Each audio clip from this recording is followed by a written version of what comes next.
The first FIFA World Cup game in history took place on July 13, 1930, in Uruguay.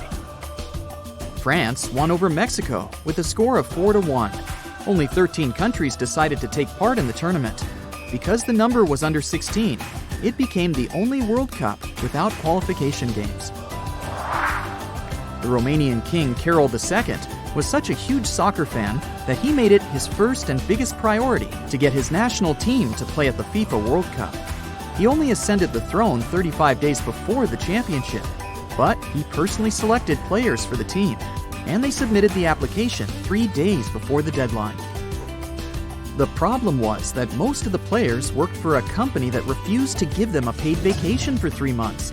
Then, the king himself had to make a couple of phone calls, and the team got on board a liner headed for Uruguay. They made several stops en route to pick up the French squad and FIFA president, Jules Rimet, with the trophy in his suitcase. Later, they also picked up teams Belgium and Brazil. They all shared the ride to save some money. Team Yugoslavia had to travel 3 days by train to the port of Marseille. They were supposed to share the ship with Team Egypt, but they couldn't make it because of bad weather. It was impossible to do any training on the ships, and the journeys lasted around 15 days.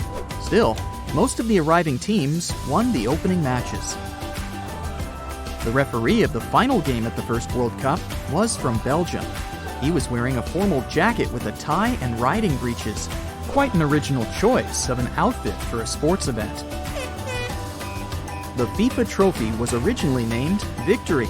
It was a gold-plated sterling silver sculpture of the Greek goddess of victory, Nike, holding the cup over her head. Several years later, the trophy cup was renamed to honor Jules Rimet. He was FIFA's third president who helped make soccer a global sport and start the World Cup. The trophy was passed over from winner to winner until 1970. That year, Brazil won the World Cup for the third time and got to keep it for good. In 1966, the World Cup trophy was missing for 7 days. That year, the tournament was supposed to take place in England. The trophy was on display at a stamp exhibition in London. It was supervised 24/7, but a thief managed to break into the security case and steal the trophy on its second day on display. The entire nation followed the search for the trophy that began immediately. The thief demanded a huge ransom, and even when he was arrested, the cup wasn't with him. Then, a black and white mongrel named Pickles saved the day. A week after the theft, Pickles noticed something wrapped in a newspaper beneath a hedge in the garden of his home in South London. The pup made his owner, David Corbett, check out the find. While he was carefully unwrapping the newspaper, David realized the World Cup trophy itself was in his garden. Once it was confirmed that it was real, Pickles instantly became a celebrity worldwide. His owner was given a reward of over $100,000 in today's money, and the pup received a lifelong supply of dog food. Several years later, a new trophy was made by an Italian artist who won a design competition. It's a statue of 2 athletes holding up a globe made of 18-karat gold with bands of malachite on its base. Some scientists claim the globe has to be hollow, or else it would be impossible to lift up the trophy as winners do. No one has seen the first original Jules Rimet trophy since 1983. The Brazilian Football Confederation placed the first original Jules Rimet trophy on display in their office. A group of thieves managed to tie up the building's security, opened the wooden frame of the bulletproof glass box, and took the trophy. The Rio de Janeiro State Bank offered a hefty reward for the trophy's safe return, but the trophy never came back. The most popular version is that the thieves melted it down into gold bars in one of many Brazilian foundries. The system of yellow and red cards was only introduced at the 1970 World Cup. Until then, referees had to tell players they were dismissed. At the tournament in Chile, famous referee Ken Aston wanted to send one of the Italian players off for kicking a Chilean athlete. The Italian didn't speak any English, and the referee didn't know a word of Italian. So other players and the stadium security had to drag the player off the field. The remaining game was pretty violent. There was no way for the referee to easily let the players know they had to leave the field. Ken Aston couldn't stop thinking about that game, even when he came back home. Once, he was driving down the street in his car, noticed the traffic lights, and decided to introduce the same system to the pitch. It was an instant hit, but officially became accepted by the rules only after a while. According to FIFA rules, players who take part in the World Cup wear shirts with numbers from 1 to 23. Players from Japan aren't excited about wearing the shirt with the number 4 on it, as it sounds similar to demise in their language and is considered unlucky. So they decide at random who's going to wear that shirt. The start of the final match at the 1974 World Cup had to be delayed by 10 minutes. It happened because construction workers at the Munich Stadium had forgotten to install the corner flags.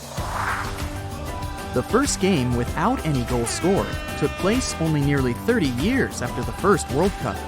England and Brazil played 0-0. This was actually the only time Brazil didn't score, and it was because their opponents had really great defensive tactics. The game where the players got a record number of yellow and red cards was in Germany in 2006. At the game between Portugal and Holland, the referee gave out a total of 16 yellow and 4 red cards. The first yellow card was given only after 2 minutes of the game. The FIFA president was so unhappy with the referee that he suggested he should have given himself a yellow card. Right in the middle of the quarter-final game between England and Brazil at the 1962 World Cup in Chile, a dog suddenly ran onto the field. The referee stopped the game, but no one could catch the pup. Then, the English striker Jimmy Greaves, who was a huge fan of dogs, got on his hands and knees and called the canine over. The crowd was cheering, and the pup was happy to be picked up and let Greaves cuddle with it. Brazilian player Garrincha was so amazed by the incident that he adopted the pup, and Greaves got himself a nickname, Garrincha's Dog Catcher. Qatar is set to host the first Winter World Cup in history. All other host countries did it in the summer months. It's going to be the most expensive FIFA event ever. Well, I'm not surprised, since all stadiums will be fully air-conditioned, and the prize money for the winners will be $42 million.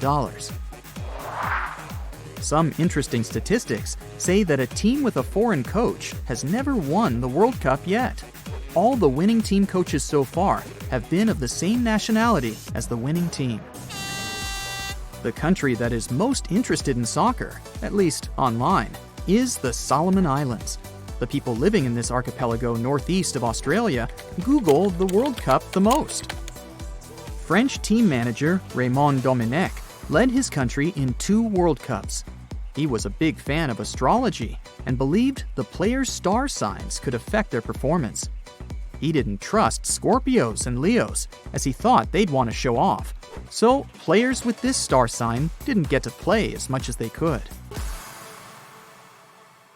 That's it for today. So hey, if you pacified your curiosity, then give the video a like and share it with your friends. Or if you want more, just click on these videos and stay on the bright side.